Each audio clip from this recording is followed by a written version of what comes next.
خوتي المغاربة، بغيت نقول لكم الفرق بين المغرب والجزائر. المغرب تيخدم بالنية وكيخدم بالمعقول، وكيوجد الملاعب وكيبني الطرق وكيبني الاوتيلات وكيساهم في التنمية لبلادو. الجزائر هما دخلهم فواحد الفكر ديالهم في الشعب بلي المغرب عادو، والمغرب ماشي عدو.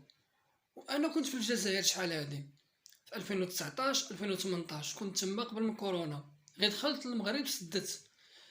هما شي شعب، شي وحدين في فئات الشعب الله يعمرها دار، وكاين فئات الشعب كيصحابهم المغرب هو العدو ديالهم، كيقول لك العدو والمروك المروك. وكاين شي وحدين كرغلين كراغله ما كيفهموا والو، غير كيجي وكيهضر كيقول لك المغرب عدو والمغرب هادي المروك المروك. والمغرب بغى معاهم الحوار، بغى التنمية، بغى بزاف الحوايج معاهم، ولكن هما سادين على راسهم. ما بحال شي واحد ما باغيش يتطور، ما غيبقى ديما هكاك. هذا هو اللي كاين. انا كنعرف مشيت للصغانه، مشيت لوهران، مشيت للمضرومه، مشيت لجميع البلايص في الجزائر. ولكن المغرب راه فرق كبير بين المغرب والجزائر، بالشركات بزاف د الحوايج باش فايتو من المغرب. وتحية اخوتي المغاربه.